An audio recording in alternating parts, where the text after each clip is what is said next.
Hello, and welcome back to Factorio. I am Dorthek, and this is the next episode in our Factorio 0.17 and 0.18 tutorial walkthrough Let's Play. In the last episode, we set up some laser defenses up here, which we did not put a radar for, so that needs to be fixed. But we did put them up, and they're under attack. Not surprising. And we also did some laser turret creep. And now I'm back over by our nuclear power plant because it's time to work on the next step. Sometime during the past episode, our research into Covarex finished, which means we can now do that step of the nuclear processing setup. We're also going to research nuclear fuel reprocessing right here because that is also a necessary step, and that's going to come out very, very quickly. Now, the idea with Covarex is that, let's put down a, there. And let's see, what else can we, don't really need beacons yet. Oh, automation 3, so we can get the next level of assembly machine. Very, very good idea. So the idea with Covarex is that it takes 40 uranium 235, the rare stuff, and a few uranium 238, and it outputs 41 U235 and some 238, and it does it slowly, 60-second craft speed.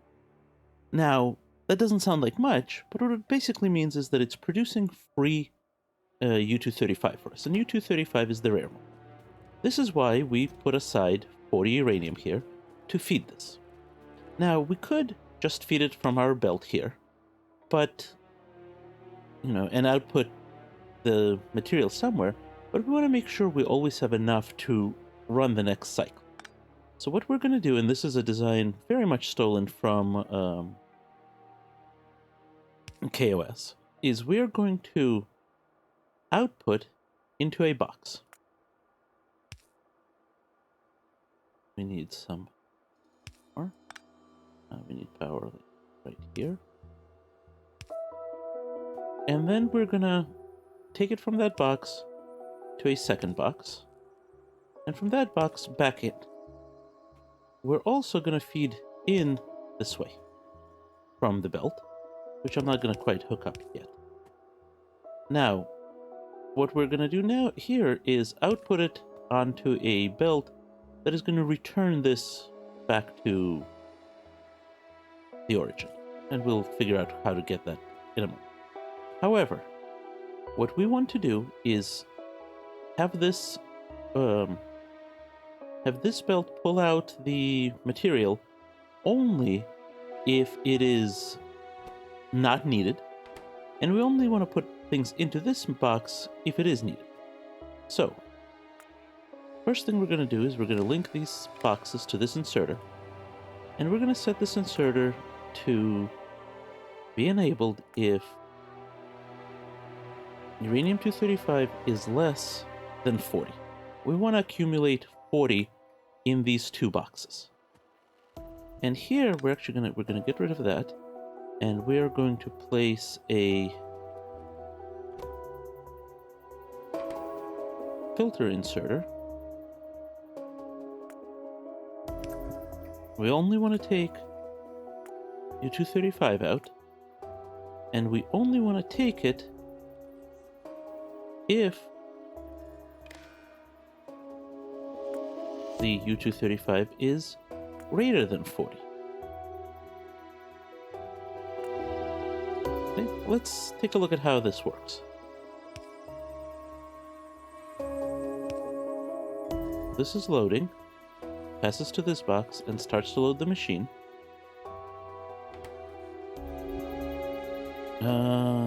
Nope. That was incorrect. Let's say 6 times. 2, 3, I think we can fit 6 here. 4.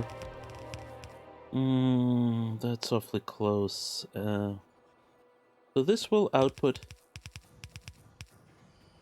235. The 238 will stay in cycle. Now, obviously, these machines are not yet getting any because this hasn't spatted out. Where do...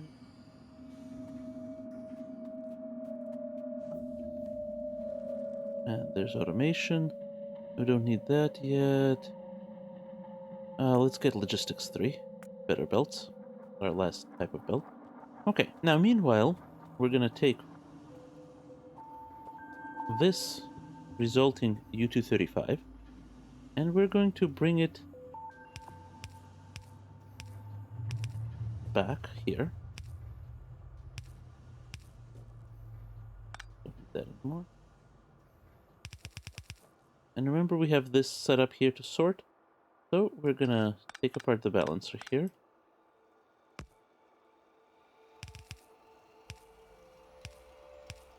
And we're going to set input priority from the right because we want it to come back in. So the U235 will get spat out and fed back into here and then back out. We can see this is running and we've got some U235 building up. All of the... There we go. It just spat it out and it's made it back around the circle. So it's going to keep going until we get... Until this one has both a running...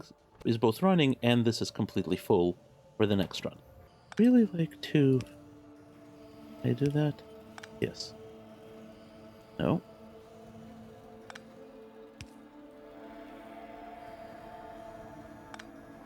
What if I put you there? Yes. I want to put a few more... Another set up like this in here. Just to make sure we're pulling some of this out. We can also stop this feed. That's actually a really good idea as well. We can also stop this feed. So one of the things we can do is, let's see, this holds 4.8K in a box. We have 3, 4, 5 of those boxes, which means these boxes can hold 24,000 U235, which we actually know because we previously wired some of them. Let's make sure we have all of them wired.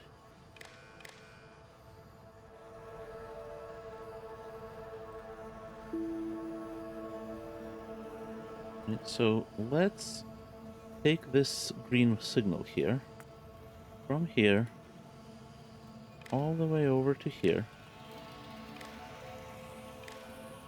And again, this is straight out of KOS. I do not take credit for this design.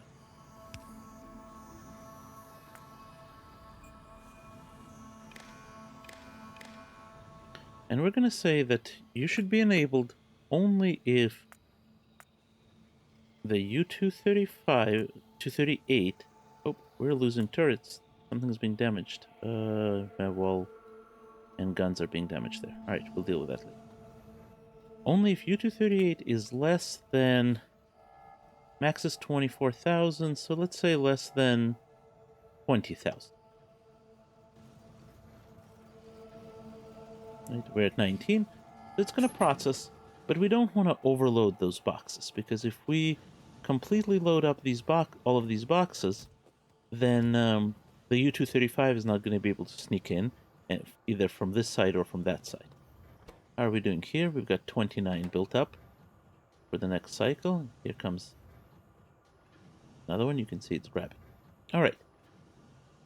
The last thing we need to do to make this work is we need to do something about these old power cells. So we're going to bring them back over here in our kind of spaghetti way. A little more.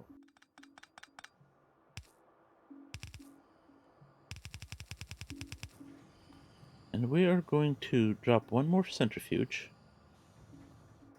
right here. And this one we're going to set to nuclear fuel reprocessing. And what this does is it takes in the spent uranium fuel and outputs U238. Handy. So, input, input. And over here, we can output this back onto the belt. This will empty the box faster because we have a couple hundred in there. And this will just dump some U-238 back into the system. Recover a little bit of what we lost. Alright, I think this will work. We're going to need to let this run for quite a while to make sure that... Except you know what? I want to put this in a different spot. I want to put this... I think... Put it over here.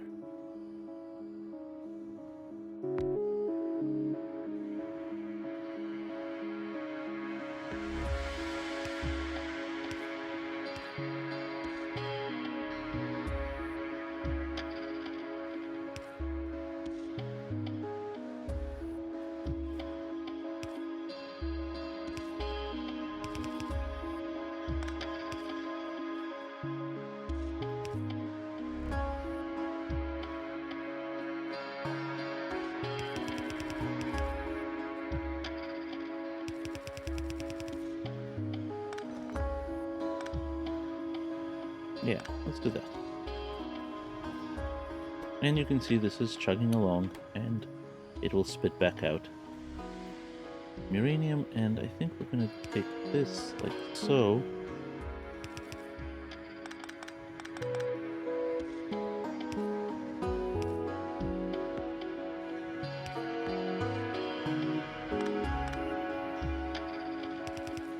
Like that. Yeah. Why we're doing it that way will become clear way down the road. What are we doing? We got 33 built up in there, and none on the belt up. Okay.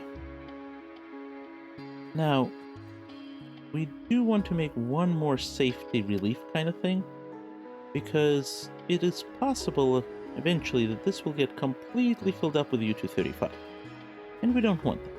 What we're going to do is we're going to put this here.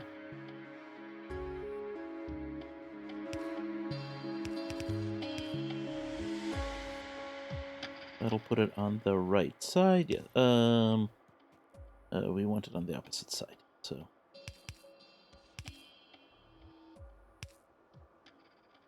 there we go. All right, and that will take any U-235 that was missed and put it back into circulation.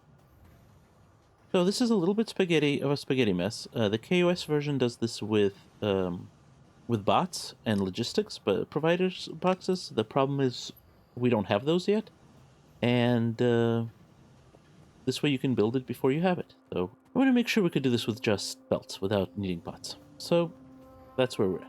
So that's Covarex.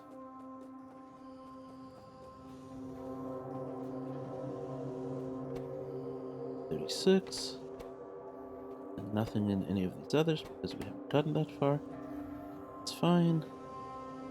And you can see this has stopped because we have reached 20,000 U-238 in these bins here.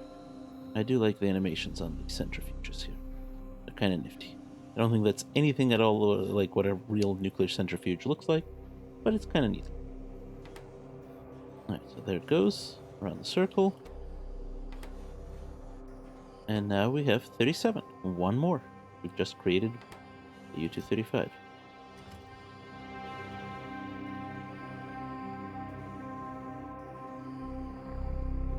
Alright. So we're going to let this run for a while and go on and work on our next thing. The next thing we're going to need to do is get this stone patch, because we are desperately short on stone. And this is, I think we may, there. 14,000 is all the stone we have left. And we need stone because it is needed for the rails that are part of Purple Science. You can see we're barely making any progress, and stone brick are the bottleneck. So, let's go and take a look at the beginning of that. Getting that stone is mostly going to be the next episode, but we can get started. So you, take me out here, please. Alright. Spots back on. Let's plant some rails.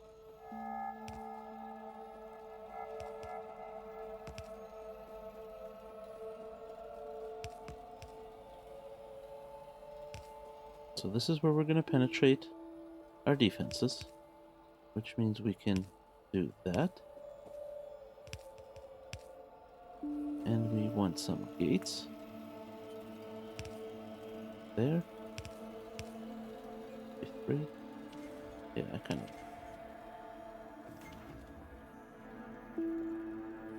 that.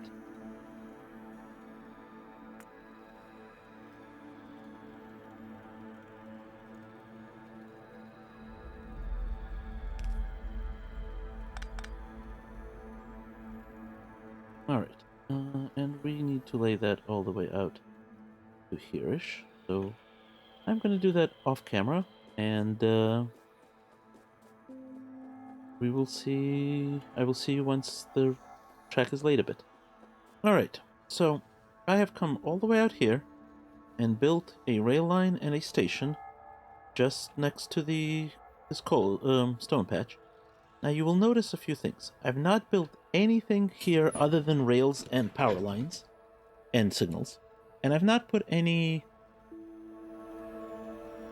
radars along the route. Now that's on purpose.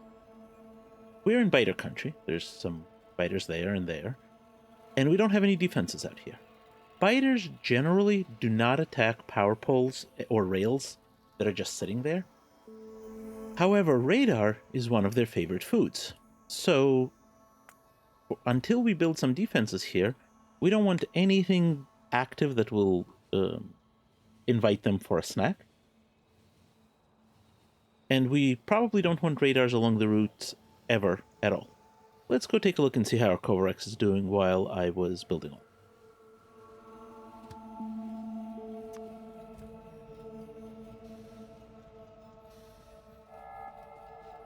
Okay, here we are at our Kovarex. This is chugging along, and look at that, we've got 49 uranium in here. It's gonna keep running until we hit 80 before in here, and then 40 more in here before this fires, but we're gonna cheat. We're gonna take these 40, and we're going to stick them in here for the next machine. And that will let the second one get started. Unfortunately, it won't start feeding out for quite a while because we need to, this can hold 40 internally as it's running, then another 80 for the next 2 cycles, and then another 40 in here. So we're talking about 4 complete sets of 40, 160 U-235 before it really passes on any to the next. But we can get more of these machines running and producing by occasionally coming by, pulling some out, and feeding them to the next one. Because the more of them running simultaneously, the better off we are. So, in this episode, we've completed our uranium processing plant with Kovarex centrifuges and with the reprocessing of... why don't you go ahead, try one of these yourselves. And as always, don't forget to save.